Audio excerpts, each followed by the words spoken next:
Bien, hermano, es un placer una vez más poder estar acá con ustedes. Nos gozamos en el Señor. Veo que la iglesia está creciendo, que se está fortaleciendo y eso es bueno, hermano.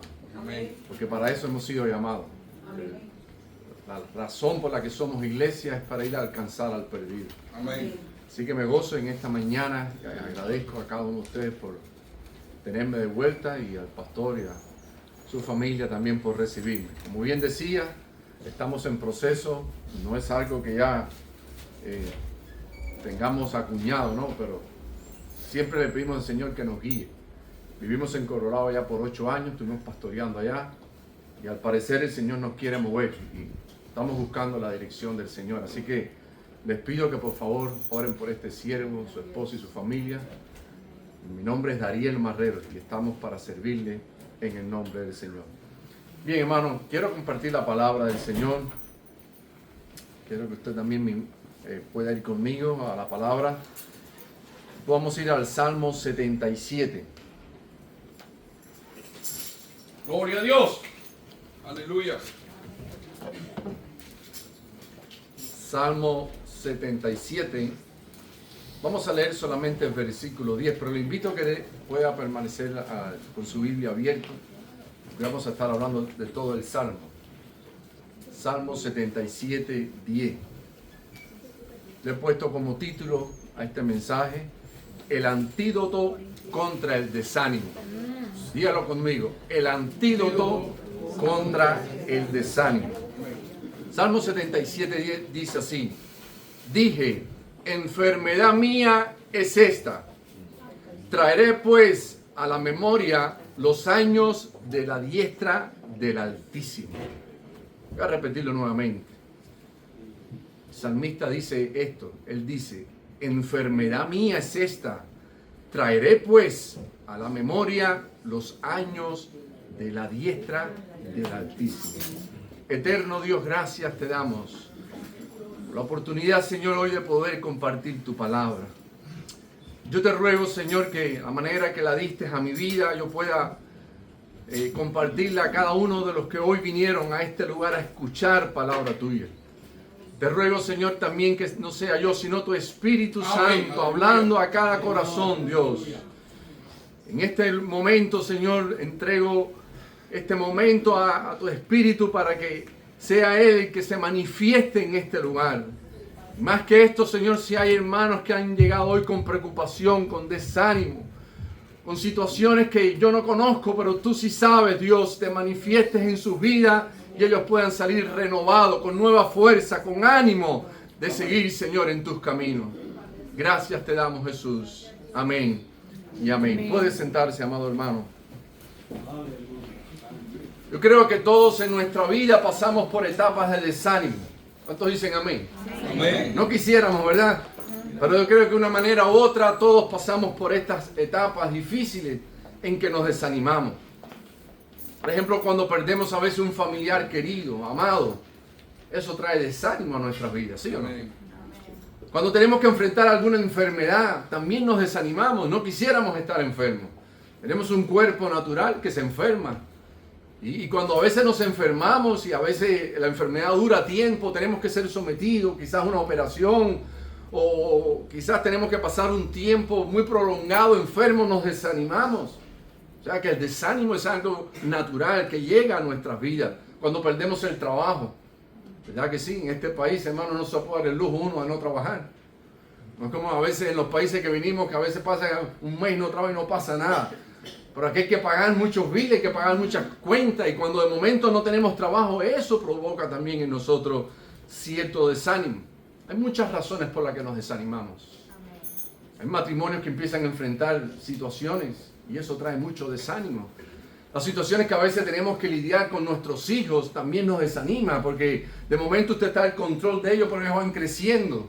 Toman sus propias decisiones y cuando se van fuera de los caminos del Señor o hacen cosas que realmente nos empiezan a traer preocupación, eso también nos desanima. ¿Verdad que el desánimo es algo que nos toca a todos, verdad? Nos golpea en muchas ocasiones. Cierto día, esto es una anécdota que escuché, dice que cierto día el diablo decidió vender algunas de las cosas usadas y puso a la venta todas sus herramientas las extendió afuera para que todos las pudieran impresionar y comprar. Entre ellas estaba el odio, la envidia, los celos, el engaño, la traición, la mentira, el orgullo y muchas más. Apartada de las demás había una aparentemente inofensiva. Estaba bastante usada, pero aún así era la más cara. ¿Cómo se llama esta?, preguntó un cliente. Y el diablo contestó: este es el desánimo. Contestó Satanás. ¿Y por qué está tan cara?, preguntó el cliente. Bueno, se ve común, pero es la más útil de todas. Con ella puedo meterme en el corazón de una persona, amargar su presente, romper el futuro. Y se rió. Ja, ja, ja. Y hasta también puedo destruir su futuro. La uso casi siempre y me da muy buenos resultados. Con ella derribo a muchos, los hago vivir en derrota y los vuelvo flojos para todo. Con ella hago hasta que algunos renieguen de Dios. ¿Verdad que cuando nos desanimamos, hermano, es un arma que usa el enemigo para hacernos menguar en nuestra fe? Hay algunos cristianos, incluso hasta pastores, que se han desanimado y no han querido seguir adelante. ¿Verdad que el desánimo, hermano, es algo que tenemos que mirarlo con mucha atención y saber qué es lo que tenemos que hacer en momentos de desánimos? El desánimo es un estado depresivo que seca el espíritu, amarga el alma y debilita el cuerpo. El desánimo casi siempre aparece cuando en medio de las circunstancias adversas asumimos una actitud pesimista. No sé si usted ha visto a alguien desanimado, pero cuando alguien se desanima, todo lo ve mal, todo lo ve negro. Para él no hay solución para nada.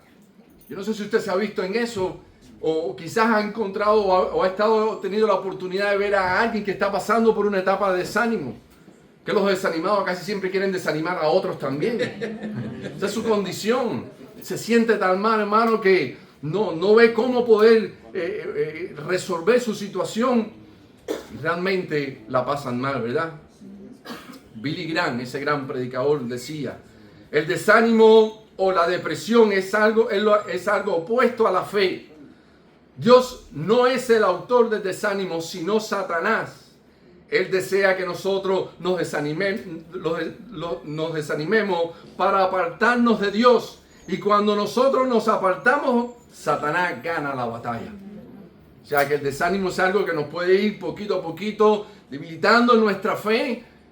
Cuando ahí aparece el desánimo, ya no tenemos ese deseo de ir a la iglesia, no queremos congregarnos, no queremos servir al Señor. Y ese desánimo puede traer muy malos resultados. En la Biblia nos encontramos muchos hombres que se desanimaron. Quizás usted se pregunta y dice: bueno, yo me desanimo, pero es que tengo que buscar más de Dios, tengo que tratar de que no me pase. No, hermano, nos va a pasar. El asunto está: ¿cuál es nuestra actitud? ¿Cuál es nuestra reacción frente al desánimo? ¿Cómo vamos a reaccionar una vez que esto llegue y no nos pase a nuestra vida? Porque las situaciones aparecen. Jesús dijo: en el mundo vas a tener aflicciones. O sea, no nos vamos a poder evitar, van a llegar estos momentos de desánimo. Podríamos mencionar algunos ejemplos, por ejemplo, Moisés. ¿Cuántos conocen a Moisés, verdad? Sabemos que fue un gran pastor, pastoreó a más de 2,000 personas. Dios lo escogió para que liberara a su pueblo de la esclavitud, hizo milagros tremendos. Nosotros cuando vemos la vida de Moisés, hermano, admiramos a este hombre porque con qué valentía enfrentó al faraón. Y cómo Dios lo fue respaldando con señales, con milagros, con cosas tremendas. Y después el mar rojo, aquel que se abrió con el toque solo de fe de una vara. Y cómo el Señor hizo pasar a su pueblo y luego sus enemigos quedaron ahí. ¿Verdad que la manera en que Dios usó a Moisés fue una manera tremenda? Pero este hombre de Dios se desanimó también. Dice la palabra, hermano, que en cierta ocasión, después que salieron de Egipto y empezaron a caminar por el desierto, aquella gente, hermano, siempre le estaban exigiendo a Moisés. Le exigieron agua y ahí tuvo que Moisés. Y en un momento que le exigieron carne, dijeron: va a ser imposible hacer una travesía tan grande si no comemos carne. Yo no sé cómo hay gente que puede ser vegetarianos, ¿verdad? No respeto la opinión de cada cual. Pero en aquellos tiempos parece que ellos no querían ser vegetarianos. Dijeron, no, nosotros necesitamos proteína. Y empezaron allí a hablarle a Moisés. Y dice la palabra que Moisés literalmente se desanimó. No es posible, este pueblo ha visto tantos milagros. Dios ha prometido que va a caminar con nosotros, que va a estar en medio del desierto.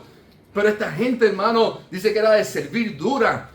No entendían el propósito de Dios, y Moisés mirando más bien, no la situación que iban a tener que enfrentar, sino a un pueblo que lo demandaba demasiado y no le creía al Señor y no tenía la fe suficiente. Dice que Moisés se desanimó. Así, hermano. Sí, no espere que si Moisés se desanimó, hermano, nosotros nos vamos a desanimar también. Hay situaciones que aparecen en nuestra vida. Pero ¿saben qué? Moisés dice que oró, porque Moisés era un hombre de oración.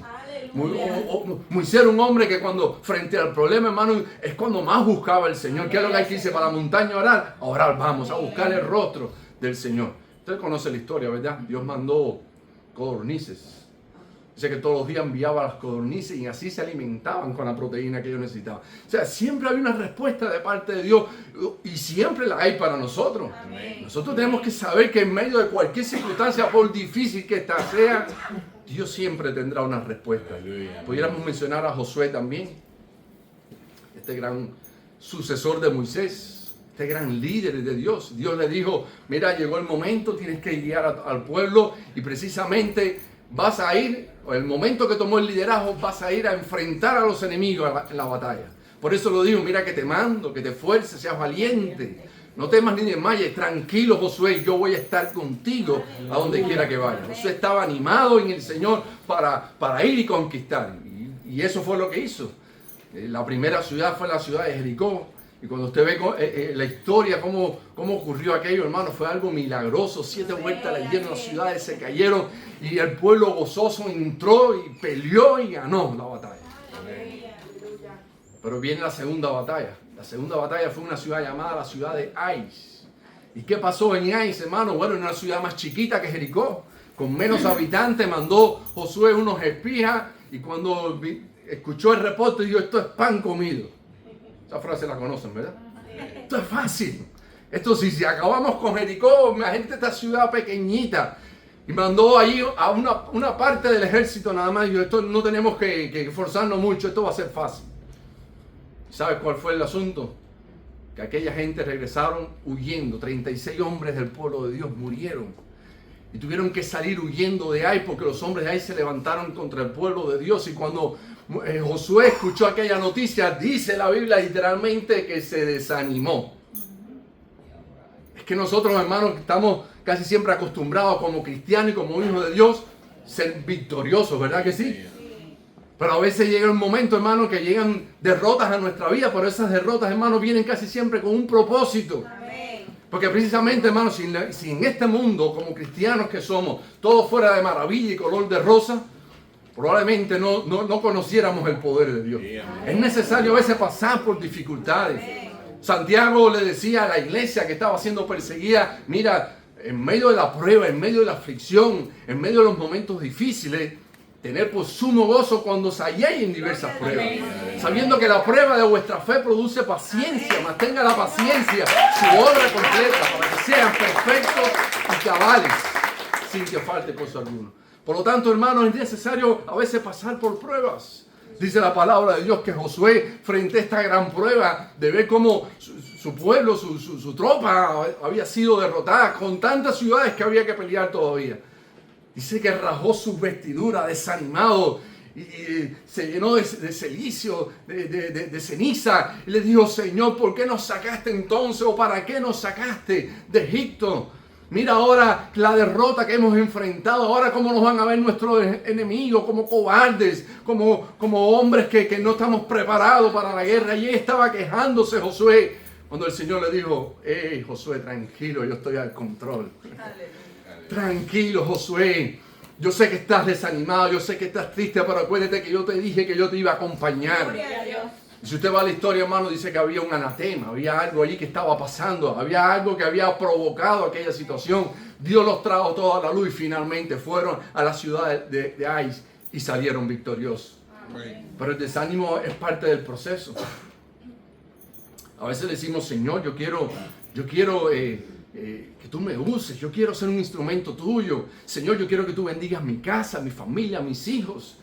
Pero cuando nos metemos con el Señor y buscamos la voluntad de Dios, pasamos a veces por procesos dolorosos. Y a veces son necesarios para nuestras vidas. ¿Qué pudiéramos hablar de Job? Cuando paseamos en Job, hermano, en un solo día lo perdió todo. Yo estoy convencido que no soportaría ni la mitad de lo que Job tuvo que soportar.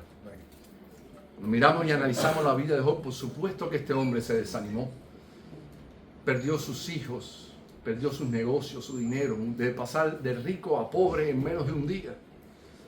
Dice que este hombre se enfermó con una sarna, se arrascaba con un tiesto porque la picazón era insoportable. Y su mujer, para colmo, mirándole en esa situación, en vez de ir a apoyarlo, la mujer le dice, mira, mejor maldice a Dios y muérete.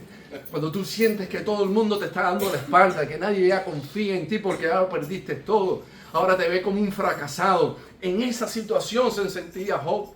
Por eso cuando usted ve varios capítulos de la situación en que Job estaba, pero lo bueno era que no se quejaba con la gente, se quejaba con Dios. Decía, Señor, mira la situación en que estoy. Dice, llegó hasta decir, maldigo el día que mi madre dio a luz y dijo, varón es. En esa situación se encontraba Job. Una situación precaria, difícil, bien complicada para él, para su vida, para la gente. ¿Qué podrían decir la gente ahora de Job? Pero lo bueno de todo esto es, hermano, que aún en medio de ese desánimo, cuando no perdemos la confianza en el Señor y le creemos a Dios que Él ha prometido estar siempre con nosotros en medio de las dificultades, Él nos levanta. Y Job fue levantado. Usted conoce la historia, ¿verdad? Cómo el Señor restauró la vida de Job. Job fue de esos que pudo decir al final de sus días, vi cara a cara a Dios y fue librada mi alma. Yo sé que mi Redentor vive. Aleluya. Un hombre que se desanimó. Que pudiéramos hablar de Elías, gran profeta de Jehová. En aquellos tiempos no se había levantado un hombre como Elías, que fuera usado de la manera poderosa que fue usado Elías. Y usted dirá, ¿y cuando Elías se desanimó? Se desanimó también, hermano. ¿Y de qué manera? Dice la palabra del Señor que usted conoce esa historia en que Él retó a los profetas de Baal. Y cómo Dios le dio una gran victoria, descendió fuego del cielo y tomó un cuchillo, dice, y degolló a los 400 profetas de Baal. Qué tremendo el Elías ese, qué valentía. Yo no sé cómo se las arregló, pero mató a 400 hombres y se acabó la idolatría allí en Israel. Pero la historia dice que cuando esa noticia llegó a Jezabel, la reina, que estaba casada con Acab, dice que aquella noticia llegó a aquella reina y mandó un mensajero a Elías. Y le dijo a través de este mensajero, déjale saber Elías que mañana yo juro que como mismo murieron los 400 profetas de Baal, mañana él va a morir también. Su cabeza va a rodar. Y dice la palabra de Dios que cuando Elías escuchó esta noticia, dejó a su criado y salió corriendo por todo el desierto. Y hasta que, yo no sé cuánto habrá corrido Elías, pero corrió. Corrió porque dijo, esto se puso feo, la situación está tremenda para mí. Dice que corrió hasta que ya no tuvo más fuerzas. Se echó sobre un enebro y allí se echó a descansar desanimado. ¿Saben cuáles fueron las palabras de Elías? Señor, he quedado yo solo como profeta de Jehová. ¿Acaso soy yo mejor que mis padres? Y le dijo así literalmente, Dios, quítame la vida. Estaba desanimado el hombre. Nos desanimamos, hermano. A veces nosotros pensamos que el pastor no se desanima. Estoy hablando de hombres que fueron un ejemplo en la palabra de Dios, se desanimaron. Por eso, hermano, cuando usted tenga la oportunidad, y esto no lo mandó decir el pastor, abierto ahí. Cuando usted tenga la oportunidad, bendiga a su pastor, ore por él. Dice la palabra de Dios que debemos orar por nuestros pastores. Ellos también se desaniman. Cuando ellos se paran aquí y ven que la mitad de la congregación no vino, dicen, ¿qué es lo que está pasando? ¿Por qué la gente no busca al Señor? Y eso trae preocupación y de alguna manera hasta desánimo también. A veces los pastores estamos desanimados por situaciones que tenemos y aún así tenemos que pararnos aquí y darle palabra de aliento a cada uno de ustedes. Por eso tenemos que orar y bendecir a los que están en esta responsabilidad. Y cuando veo también, hermano, Elías estaba desanimado. Tan desanimado estaba que lo que quería era morirse, no quería seguir. Sé que un ángel de Jehová tuvo que venir y traerle comida y bebida. A Elías le dijo, lo tuvo que tocar por los pies, oye, dale, levántate, come. Y eso tuvo que decir hasta 2 veces y Elías volvía a seguir durmiendo. Elías lo que quería era, mira, dormir y no levantarse más. Tan desanimado así estaba, hasta que el ángel ya por segunda vez lo tocó y le dijo, oye Elías, levántate porque largo camino te resta. Todavía hay mucho más que hacer, Elías. Amén. Y de hecho así fue la historia cuenta que Elías después de eso hizo grandes hazañas, porque las cosas no terminan cuando uno piensa. Dios tiene planes mejores para nosotros. Solo tenemos que creer a Él y confiar en su palabra. Todo creyente en algún momento atraviesa una experiencia o un proceso bajo los efectos negativos del desánimo. Por lo general, cuando esto ocurre, queremos abandonarlo todo. No queremos seguir. ¿Cuántos hay? Algunos, estoy seguro que en otro tiempo sirvieron al Señor, algo les pasó, se desanimaron, ya no quieren. No, yo por si acaso, para no meterme en problemas, pastor, mire, me gustaría, pero más adelante. Querido hermano, siempre que podamos servir al Señor, hagámoslo. Cobremos ánimo en el Señor. La palabra de Dios, en varias ocasiones te vas a encontrar siempre trayendo esto a nuestra memoria. Cobrar ánimo en Dios. Dice la palabra también, animaos los unos a los otros. Tenemos que cobrar ánimo en el Señor porque tenemos un propósito por el cual Dios nos envió a este mundo y tenemos que seguir adelante. En estos momentos debemos volver a las Sagradas Escrituras y aplicar a nuestro corazón el antídoto que Dios nos da como receta para el desánimo. Hay un antídoto que el Señor nos da como receta para el desánimo, porque si hablamos del desánimo y sabemos que es algo que nos puede ocurrir en nuestra vida, tenemos que buscar cuál es la receta para vencerlo. Gloria al Señor. La Biblia nos presenta el antídoto para el desánimo y es la gratitud a Dios. Es la medicina para vencerlo. Tenemos que ser agradecidos con el Señor. Muchas veces, hermanos, nos metemos en ese desánimo, pero se nos olvida lo que el Señor ha hecho por nosotros. Amén. De la manera que Él se ha glorificado en nuestra vida. Y si estamos donde estamos, ha sido por su gracia y su misericordia. Gloria al nombre del Señor. En el Salmo 77, Asaf describe sus batallas intensas contra el desánimo. Es oportuno recordar algunos detalles de la vida de este hombre llamado Asaf, para que podamos entrar un poquito en contexto quién era este hombre y por qué se desanimó. Es el texto que nos ocupó al inicio cuando comenzamos. Es Salmo 77. Quiero que me acompañe, vaya conmigo y vamos a analizar un poquito la vida de este hombre. ¿Por qué él se desanimó? ¿Por qué tuvo que enfrentar el desánimo en su vida? ¿Quién era Asaf? Bueno, su nombre en hebreo significa recolector. Era un levita, descendiente de la familia de Gersón.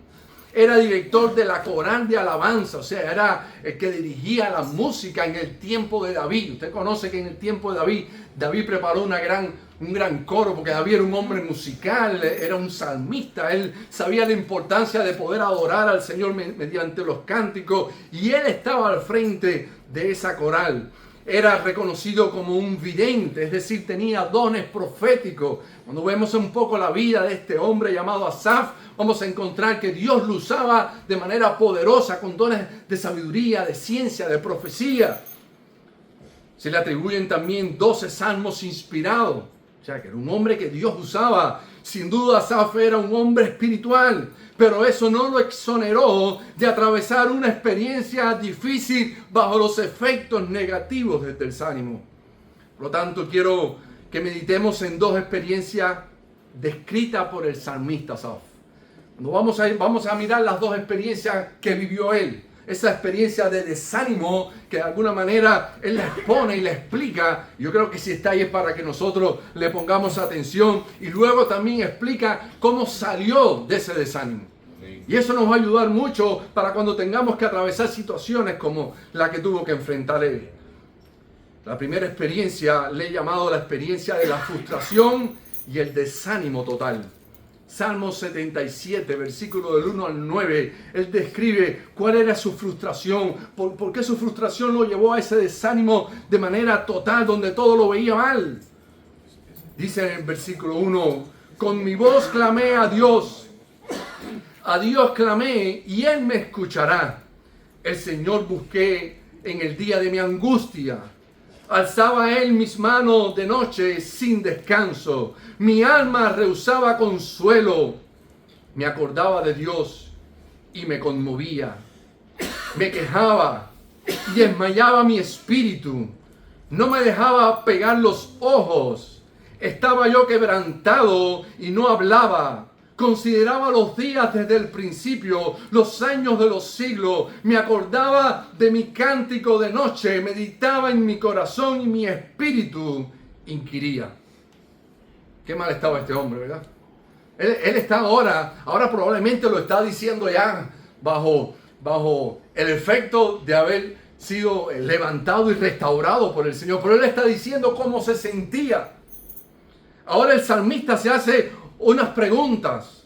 O sea, a medida que él describe su situación espiritual, él se hace unas preguntas, esas preguntas que muchas veces nosotros nos hacemos cuando estamos metidos, sumergidos en crisis de desánimo.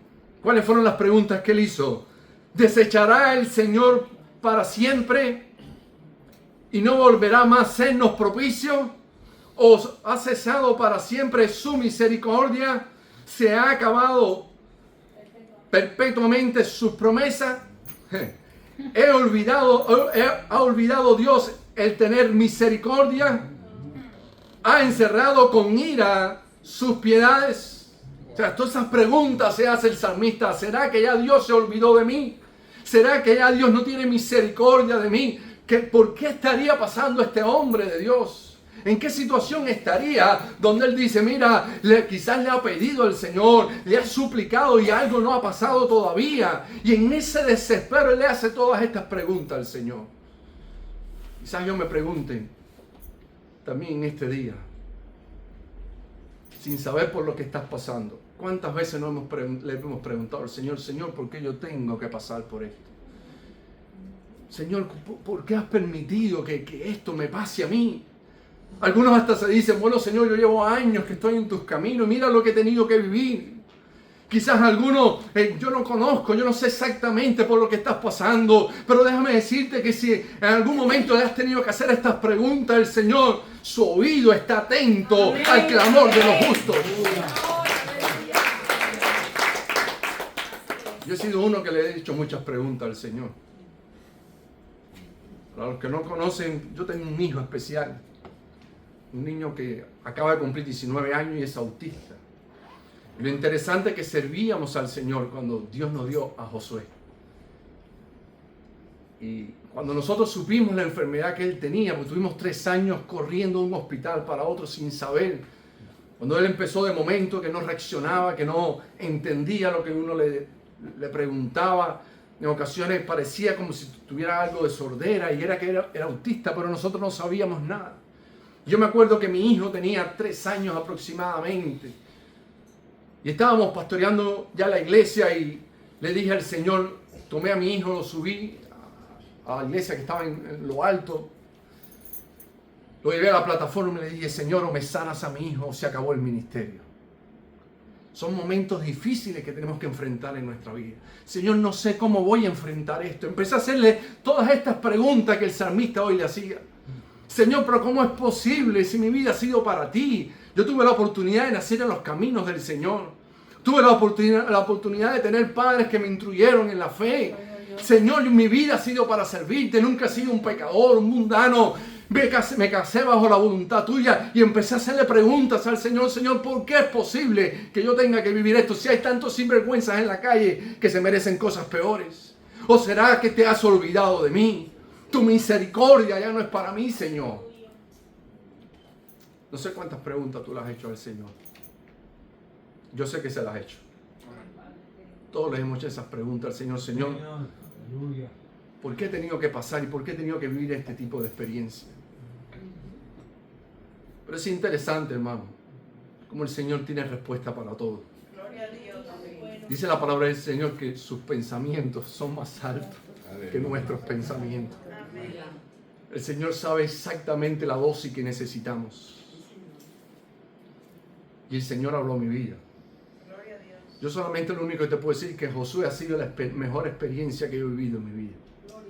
Josué nos enseña día a día tantas cosas. Solamente cuando pasamos por momentos como eso aprendemos acerca de la paciencia de la que el Señor habla en su palabra. Cuando pasamos dificultades como esas es cuando aprendemos a valorar la vida y amar a la gente. ¿Sabe algo interesante que tiene mi hijo? Que él no tiene límites para amar. Nosotros le ponemos límite a todo, ¿verdad? Es que si no se lo ponemos, pues a veces la cosa se torna difícil o rebota contra nosotros. Pero mi hijo no tiene límites para amar. De eso hemos aprendido de Josué. Nosotros trabajamos en una comunidad, hermano, donde la gente pierde sus casas y vivía en condiciones terribles. Íbamos para allá a evangelizar porque el Señor nos llevó allí. ¿Sabes qué nos enseñó Josué? Amar a esa gente. Porque nosotros poníamos límites. Era gente que estaban tan sucia, a los niños se les salían los moquitos. Andaban por las aguas a bañales llenos de infección. A Josué no le importaba eso. Él iba y los abrazaba. La gente lo conocía, Josué, y venía. Y nosotros empezamos a aprender del amor de Josué. Cuando pasamos por procesos dolorosos, hermanos, Dios siempre tiene un porqué. Él sabe, Él está trabajando, Él está perfeccionando su obra en nuestra vida.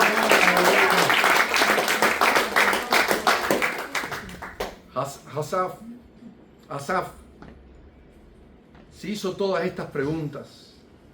Y en medio de su servicio en el santuario de Dios, dice la palabra del Señor que tuvo un día malo. Así lo narra él. Un día donde ya no quería seguir. Es como el día tope, ¿no?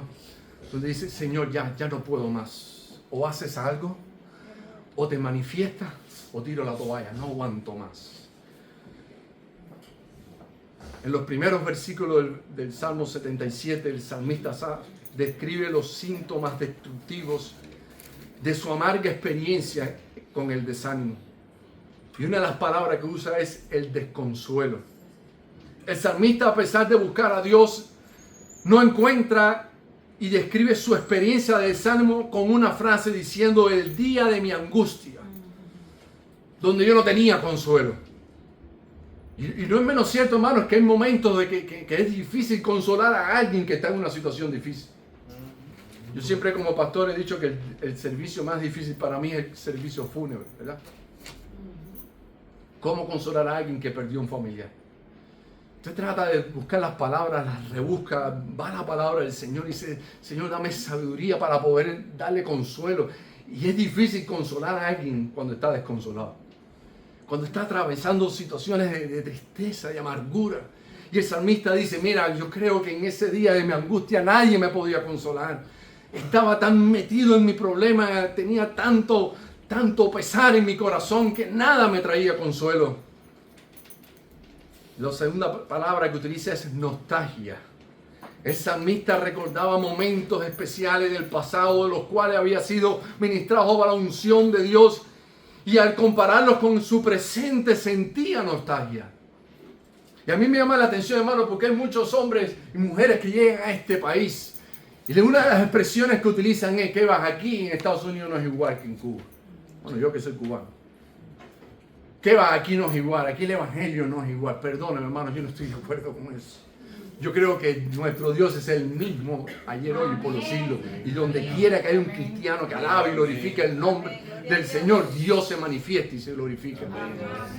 Eso de decir de que no, esa nostalgia de lo que yo un día fui, de cómo el Señor se manifestaba en mi vida, de cómo el Señor me usaba con poder, haciendo lo que yo hacía en aquel lugar. No, hermano, déjate usar por el Señor en tu presente. No andes viviendo con la nostalgia del pasado. Dios te quiere usar en este tiempo. Eso es una mentira del enemigo. Por ahí te ataca y te desanima. Hay algunos que yo lo he escuchado hasta decir: no, porque los cánticos que se cantaban allá era diferente. En aquellos tiempos la presencia de Dios se movía en la iglesia. Hoy ya no pasa eso. Hermano, ni que las cuatro paredes o el ambiente espiritual de una ciudad hiciera la diferencia. Cuando tú y yo somos templo del Espíritu Santo, cuando 2 o 3 se reúnen en el nombre del Señor, hay victoria en Cristo Jesús. No vivamos con la nostalgia, porque la nostalgia puede provocar en nosotros ese tipo de desánimo. Lo tercero que el salmista describe en su condición es duda. Él tenía dudas. El salmista comenzó a experimentar una gran batalla mental. Aparece varias veces dudando del poder y del trato de Dios con su vida. La duda, hermano, es algo que cuando llega a nuestra vida nos paraliza. No nos deja avanzar hacia los propósitos de Dios. Y por supuesto eso trae desánimo. Cuando empezamos a dudar, Señor, ¿será que tú quieres o no quieres? ¿Será tu voluntad? Es bueno buscar la dirección de Dios, hermano, pero sin dudar ni por un instante que Él va delante de nosotros. Es el capitán que guía nuestra nave. Gloria a Dios. Porque a veces dudamos de que el Señor lo prometió, y no solamente lo prometió, lo cumple en nuestra vida. No dudemos de eso. Tenemos que saber de que la duda es algo que el enemigo pone en nuestros corazones para hacernos dudar en nuestra fe. La Biblia nos advierte que todos tendremos que enfrentar cierta forma el día malo, el día de la duda. Dice Efesios capítulo 6, verso 1, por tanto, tomad toda armadura de Dios para que podáis resistir el día malo. Y habiendo acabado todos, estén firmes en el Señor. O sea que el día malo va a llegar a nuestra vida. Vamos a experimentar esos momentos difíciles. Pero ¿qué dice el apóstol? Mira, ponte la armadura de Dios. Enfrenta con valentía el día malo. Toma en tu mano la palabra de Dios, la espada del Espíritu. Defiéndete con el escudo de la verdad y de la fe, de los dardos del enemigo. Prepárate para el momento difícil. Pero hay quien, hermano, se descuida tanto en su vida espiritual que cuando llega el día malo no sabe cómo enfrentarlo. Se desanima. Pastor, no quiero ir más a la iglesia. Empieza a ponerle defecto. Esa iglesia es aburrida. En esa iglesia se congregan. Dice que la palabra viejito no se puede poner. No, aquí no es prohibido. Prohibido la palabra. Son gente madura, hombres clásicos, maduros en el Señor. Y empiezan a buscar justificaciones para no congregarse, para no buscar el rostro del Señor. Cualquier cosa le sirve de tropiezo. No pienses que una crisis de desánimo es el final de tu vida. Jesús, nuestro sumo sacerdote, está presto para enviarnos el oportuno socorro. Dice Hebreos capítulo 4, versículo 15, porque no tenemos un sumo sacerdote que no pueda compadecerse de nuestras debilidades, sino uno que fue tenido en todo según nuestra semejanza, pero sin pecado. Acerquémonos pues confiadamente al trono de la gracia para alcanzar misericordia y hallar el oportuno socorro para nuestra vida. Promesas de Dios, hermano.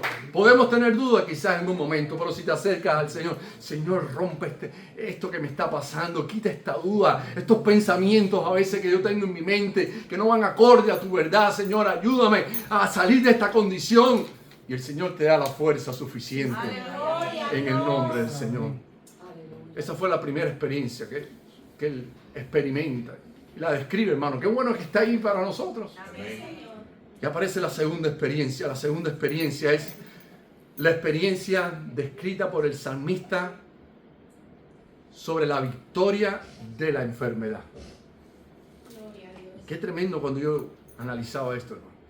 Él describe la victoria que él tuvo sobre su enfermedad. Dice el Salmo 77, ahora 10 al 20. Dice: dije, enfermedad mía es esta. Traeré pues a la memoria los años de la diestra del Altísimo. Me acordaré de las obras de Jehová. Sí, haré yo memoria de tus maravillas antiguas. Meditaré en todas tus obras y hablaré de tus hechos. Oh Dios santo, en tus caminos. ¿Qué Dios es grande como nuestro Dios? Tú eres el Dios que hace maravilla. Hiciste notorios a los pueblos tu poder. Con tu brazo redimiste a tu pueblo. ¿Qué hace Asaf?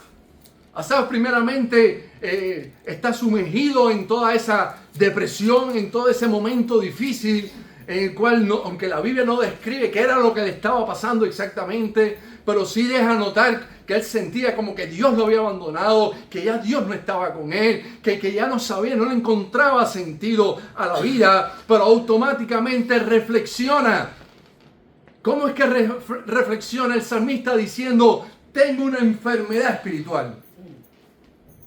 No una enfermedad física.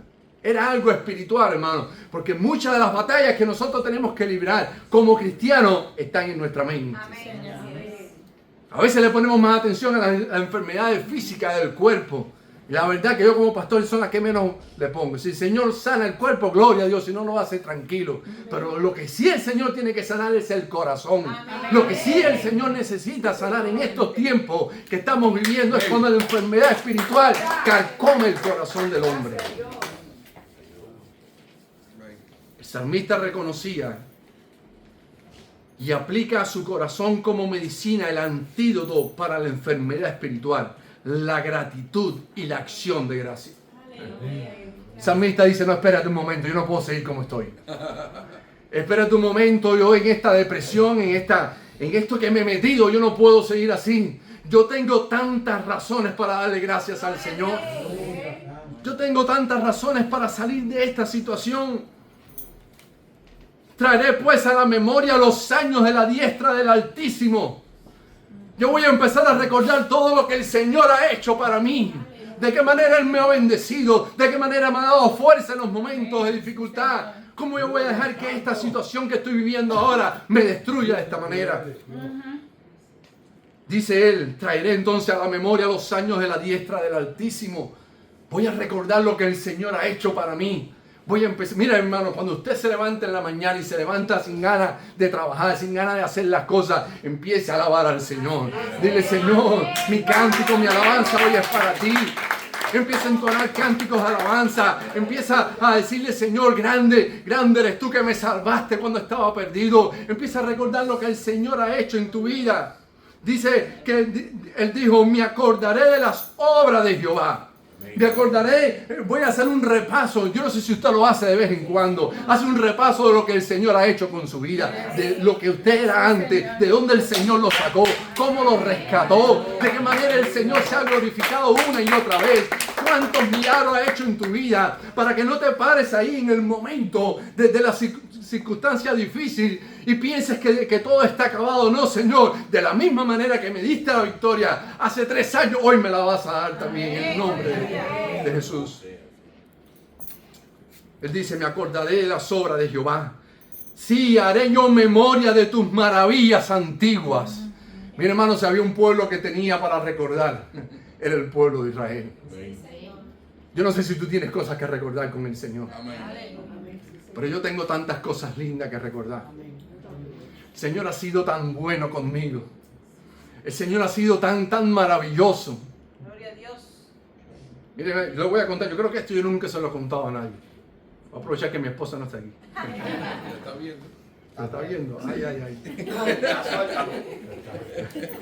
Gracias por advertirme. No, yo soy amigo tuyo, tú sabes. Estoy cuidando. Les decía que yo había nacido en los caminos del Señor, ¿verdad? Yo fui un joven, hermano, que tuvo una experiencia con el Señor a los 13 años. Recibí la llenura del Espíritu Santo. El Señor me selló. Yo era un joven que no tenía dudas. Sé que hay muchos jóvenes hoy que no saben, no están bien orientados. Y por eso tenemos que ayudarlos, por eso tenemos que provocar ciertos momentos en la presencia del Señor para que los jóvenes sean tocados por el poder. Pero yo fui un joven, hermano, que tuve esa oportunidad. Sabía que Dios era real en mi vida. Pero como todo joven, quise probar el mundo.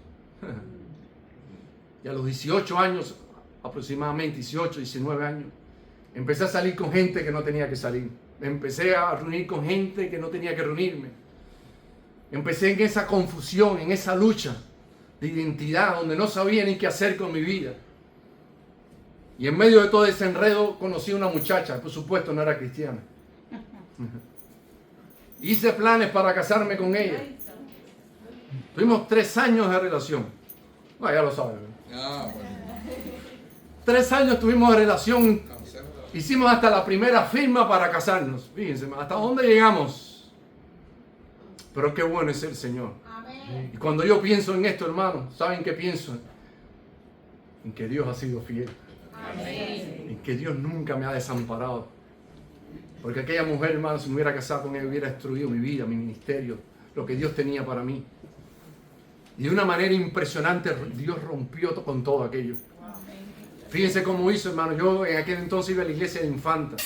Porque tenía un pie en el mundo y otro pie en la iglesia. Yo sabía que Dios era real, que Dios era bueno, que yo necesitaba al Señor, pero el mundo me atraía. Cuidado, joven, las tentaciones están afuera, claro que están, pero hay que mantenerse fiel al Señor. Es muy peligroso jugar con las cosas del diablo y del enemigo. Yo estaba jugando con ella, ¿sabes? Lo que Dios tuvo misericordia. Y cuando yo pienso a veces en las situaciones del presente, yo digo, Señor, de la misma manera que te glorificaste en el pasado, yo sé que hoy tú lo vas a hacer también. Que tú nunca dudas en bendecir a tus hijos. Yo sé que ustedes quieren saber qué fue lo que pasó. ¿Sabes que fui a la iglesia? En aquel entonces iba a una iglesia que se llama Infanta, donde era también Vilma. Y mi esposa también era de ahí. Y me acuerdo, hermano, que fui a una escuela dominical. Y cuando se acabó la escuela dominical, el pastor dijo, todos los que quieran quedarse a orar, quédense a orar. Como joven, hermano, yo no era de los que me quedaba a orar. Pero ese día me quedé. Quedaban 12 días para la boda. Y yo estaba orando, hermano. Me puse ahí a orar.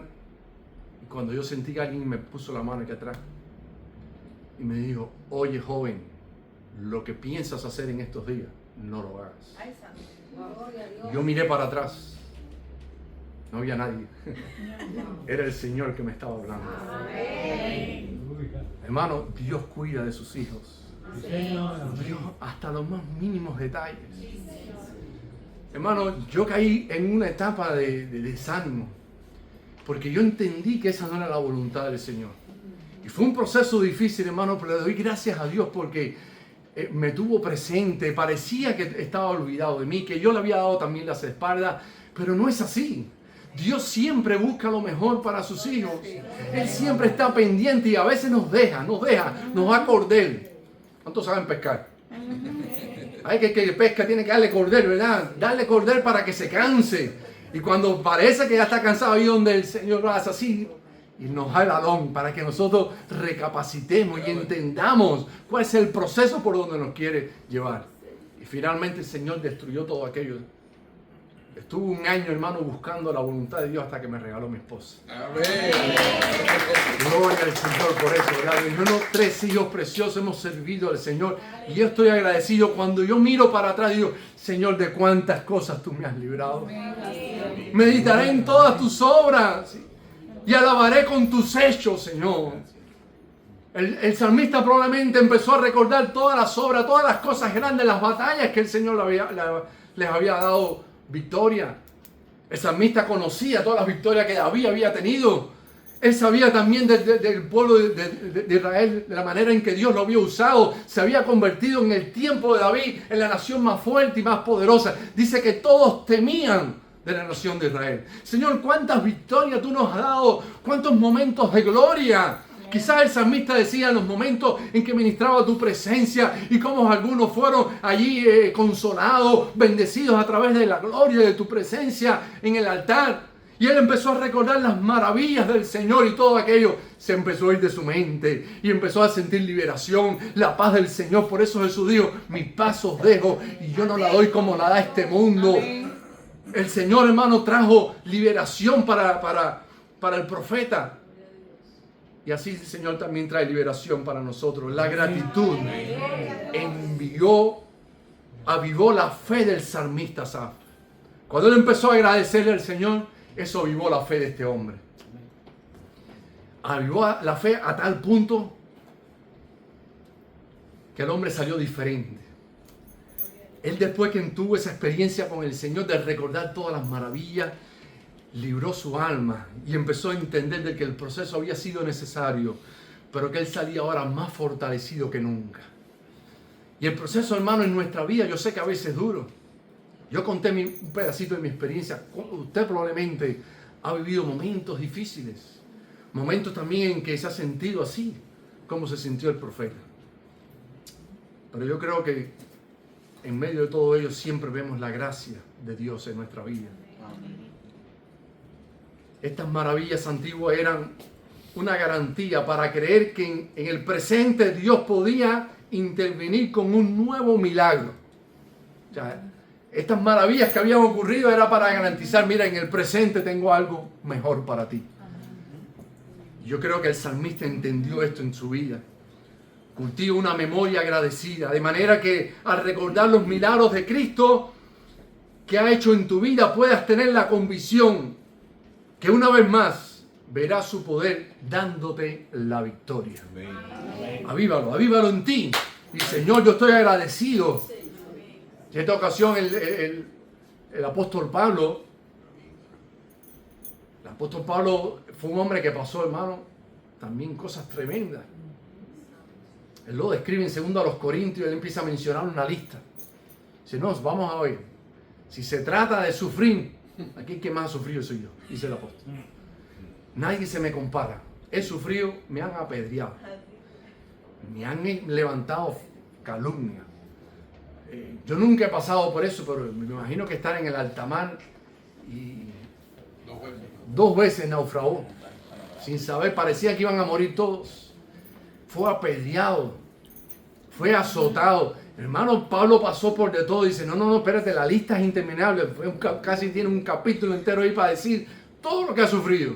Y como si fuese poco, dice también que no lo veían como un apóstol verdadero de Jesucristo. Levantaban también esa calumnia contra él cuando él tuvo una experiencia personal con Jesús. Y Jesús mismo lo llamó, como él, las cartas de él eran fuertes y de alguna manera pisaban callo, molestaban, pues en ocasiones tuvo que defender su apostolado porque la verdad es que no creían en muchas de las cosas que él decía. Y para cómo dice, no, y además de todo esto, tengo un aguijón en mi carne que me molesta, que me abofetea de día y de noche. Y le he orado al Señor, le he rogado al Señor, Señor, quítame esto. No quisiera seguir teniendo que vivir con esto. Dice algunos que era una enfermedad en el estómago, no se sabe qué cosa era, pero era algo que lo molestaba, que no, lo tenía enfermo, lo tenía incómodo. Y él oraba por esto, Señor, ayúdame, yo no quiero vivir así. Y el Señor le decía, mira, es necesario, Pablo. Deja que mi poder se perfeccione en tu debilidad. Bástate de mi gracia. Déjate saber nada más, mira, solo tienes que saber que yo estoy contigo. Que en medio del desierto, el agua que tú necesitas yo te la voy a dar. Que en medio de la situación difícil, tremenda que esta sea, yo voy a estar a tu lado. Y Pablo lo entendió. Lo entendió. Yo creo que el salmista Asaf, después de poner ahí y exponer toda su necesidad, entendió que la gratitud al Señor era la que abría las puertas. Empezó a agradecerle al Señor. Yo quiero animarte a que tú le agradezcas al Señor. Que empieces a recordar por un momento todo lo que Dios ha hecho por ti. Cómo el Señor te salvó. Cómo el Señor te trajo a este país. Cómo el Señor te ha bendecido una y otra vez. Cómo el Señor ha traído bendición para tu matrimonio, tu familia. Que empieces a recordar las cosas que Dios ha hecho en tu vida. En medio de una experiencia de desánimo, con esto termino ya, en medio de una experiencia de desánimo, debemos tomar una decisión radical, claudicar o perseverar. Y hoy mi pregunta es, ¿quieres ser de los que claudican o de los que perseveran? Porque eso era lo que tenía Asaf. O se quedaba ahí sumergido en sus problemas, en su condición, en su situación, llorando, melancólico, apartado. Porque eso es lo que le pasa hoy en día a muchos cristianos. Se sumergen en ese asunto, se victimizan, siempre buscan un chivo expiatorio. Alguien es el culpable, alguien que es el responsable, porque en esa iglesia no hay amor, porque en esa iglesia pasa esto, pasa aquello. Se enfrían espiritualmente y no buscan del Señor y claudican. O tú quieres ser de los que perseveran, porque la palabra de Dios dice que el reino de los cielos es para los valientes, los que perseveran. Jesús no nos mintió, Él dijo, el camino a la salvación es estrecho, es angosto, es difícil. Pero el apóstol Pablo decía, he guardado la carrera, he peleado la buena batalla de la fe, solo me queda perseverar hasta el último día de mi vida, donde el Señor me dará la corona de justicia que tiene preparada para mí. Pues yo quiero ser de los que perseveran. Dice el otro hermano, oye, Yo quiero ser de los que perseveran. Oye, cuando me veas desanimado, dame palabra de ánimo porque yo quiero ser de los que perseveran. Yo no quiero ser alguien que camina en derrota. Yo no quiero ser alguien que camina con la cabeza hacia abajo, triste, que no sé ni cuál es mi futuro. Mi futuro está en Cristo y yo sé que con Él soy más que victorioso por medio de aquel que me amó. Si miramos al Señor Todopoderoso y mantenemos una mente agradecida, entonces podemos perseverar hasta cumplir el llamado celestial. Perseveremos en el Señor para ver qué es lo que el Señor tiene para mí. Esa es mi expectativa, Señor. ¿Me vas a mover de Colorado a Florida? Señor, si lo vas a hacer, yo quiero saber qué quieres hacer conmigo. Señor, yo quiero ser usado por ti donde quiera que tú me mandes. Esa es mi perspectiva. Señor, yo quiero estar en el centro de tu voluntad. Le he dicho al Señor, Señor, yo no quiero dar ni un solo pasito si no estoy en el centro de tu voluntad. Decía el salmista, mira, el Señor me escudriña tanto, está tanto en mí, que si me voy a un lugar, ahí está el Señor. Si me voy al otro lugar, ahí como si fuese poco, tu mano está sobre mí. El salmista decía, no encuentro de qué manera yo puedo dirigir mi vida si el Señor no va delante de mí. ¿A dónde iré? ¿A dónde iré de tu presencia, verdad? Las maravillas de ayer son nuestra garantía de hoy y nuestra esperanza del mañana. O sea, lo que el Señor va a hacer hoy conmigo, hermano, Él sabrá. Y lo que va a hacer mañana también. Mi vida está escondida en el Señor. Él tiene el futuro de mi vida y de mi familia. Yo confío, yo tengo plena certeza de eso. Tenemos que pasar por procesos difíciles, yo lo sé.